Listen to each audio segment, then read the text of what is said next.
nhớ rằng trong phong gì nó của cho nên tua sai của tìm mong bé sẽ đợi cái chế nè ta tặng cái lúc chế nó dù ta có lúc chia muốn nó chùa cho cái tua chỉ tàu xì thế cho tua cho chơi thì này bọn nó sư bé xì cho sai bé xì bên cái lúc chế nó gặp lại nữa mua cho đông số chế tao hủ lý lợ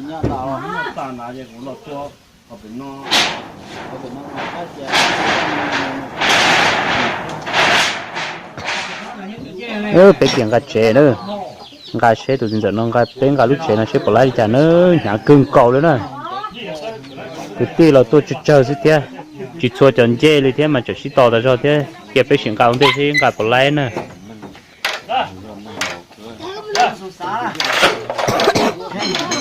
ai cũng ra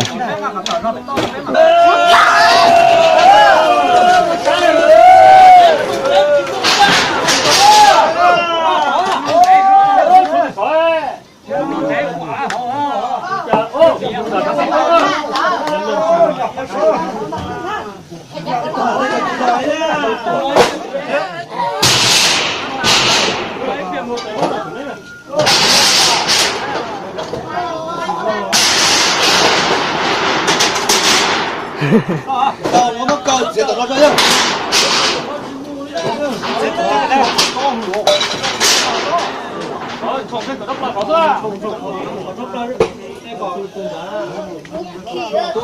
我还在组织长了。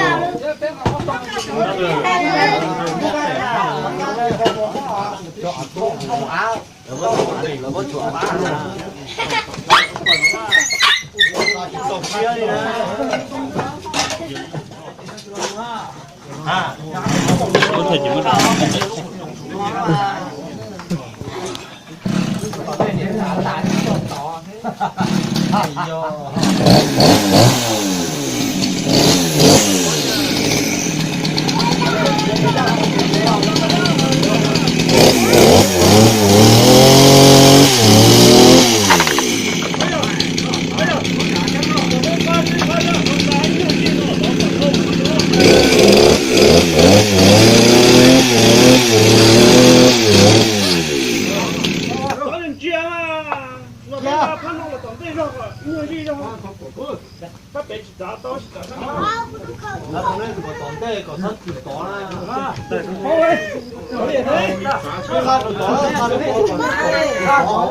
Ah, itu dia. Mundur ke phone ada.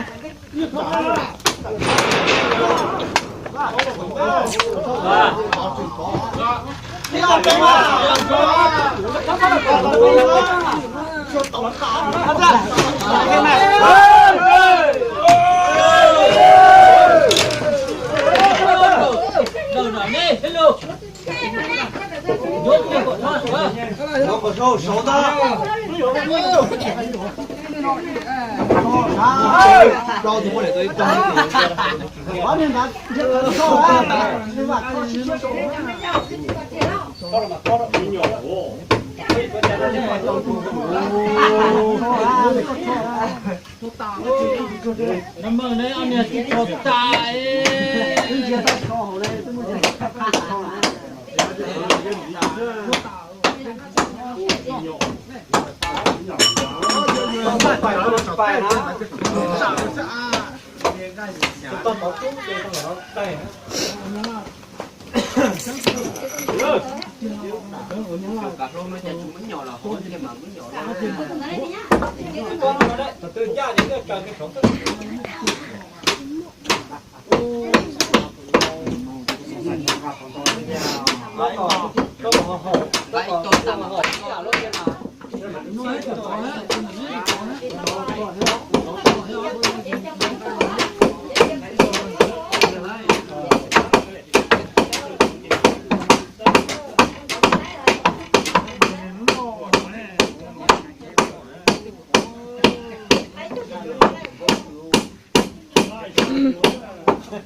Tất cả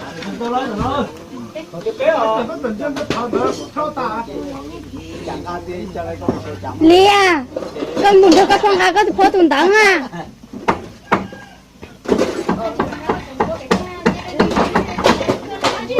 chị vẫn ôn à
Chả nó chè không à?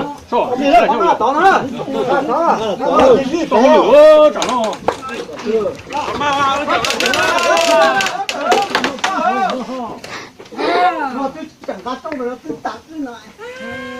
Tỏ đi đâu phải? Không có. Cái tụi tôi chỉ sợ đó.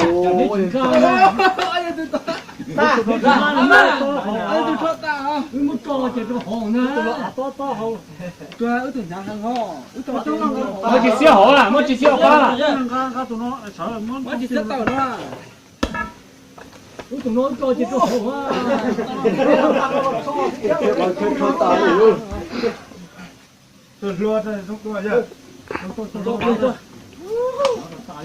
Tôi nó bán đâu? Tôi luôn đang có luôn tới đây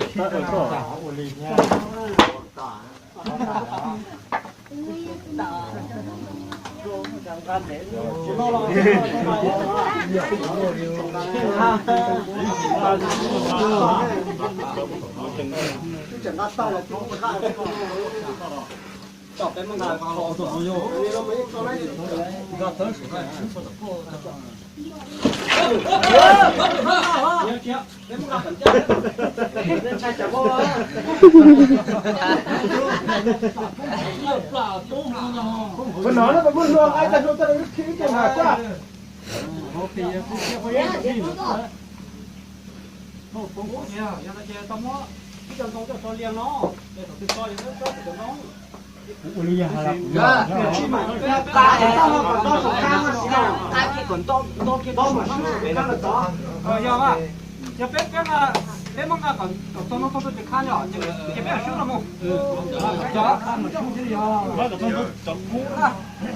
Ôi nó đó.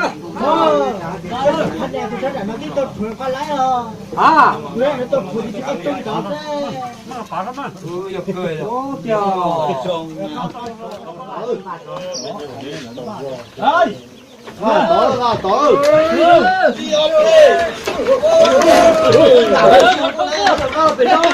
Khá có cấp khá mà xíu nó. Tỷ đây. Xíu đó.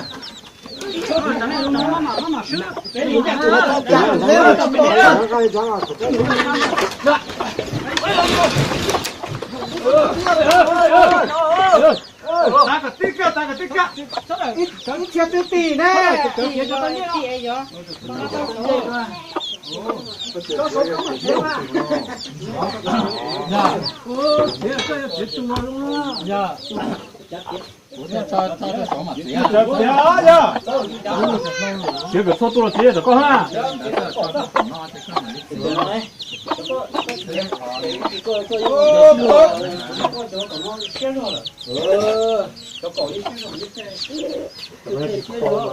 这个什么漂亮？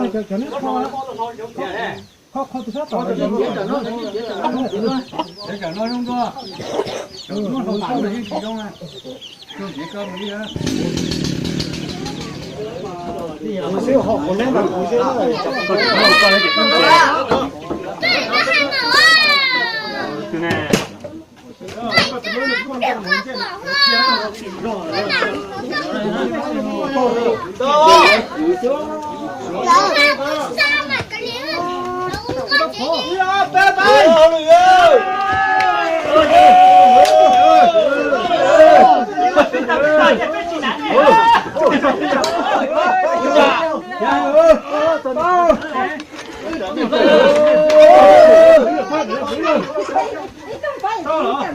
到了吗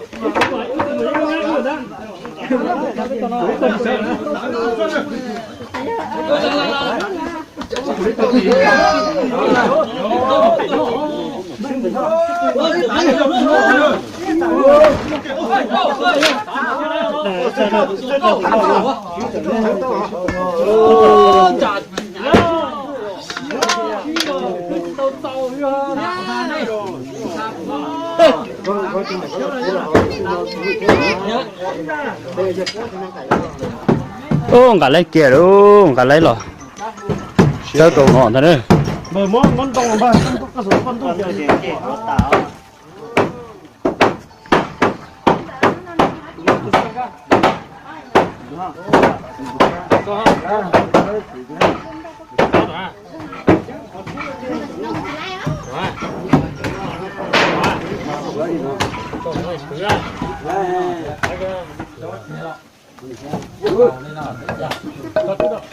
này là chẳng muốn giật thải các trong bậc ra này đó mọi nhà tiền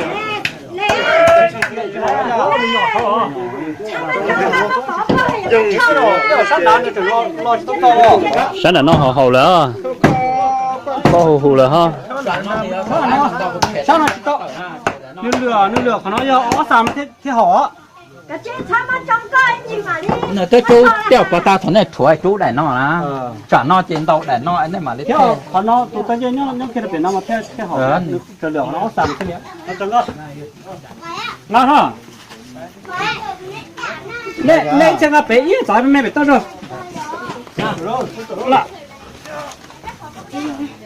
bé tao làm gì hả thôi theo đó phải nó rồi có chở xe nó giống mình chuyện là con chứ không có nó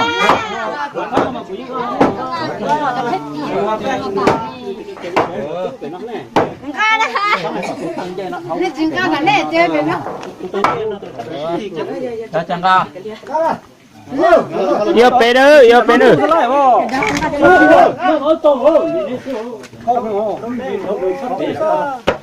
bé ở đâu rồi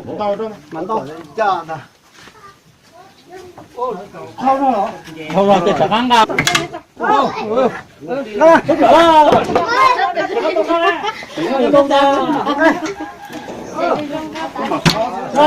nhỏ nhỏ tôi tao nó mới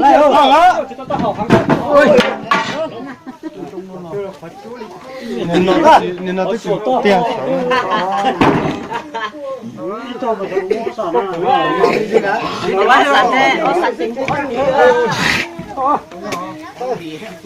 có đi cho làm mà luôn tốt rồi ô bé là chế là sầu lên nó đấy trồng phương nữa nên để cho tôm mỏ vào bên nó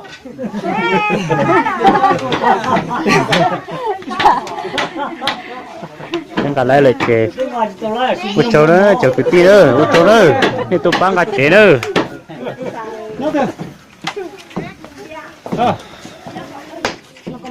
cái cả chế là sầu lên nó là thế mà chỉ đùa nhớ trong chia này là video chế đấy trong phương diện sẽ nhớ trong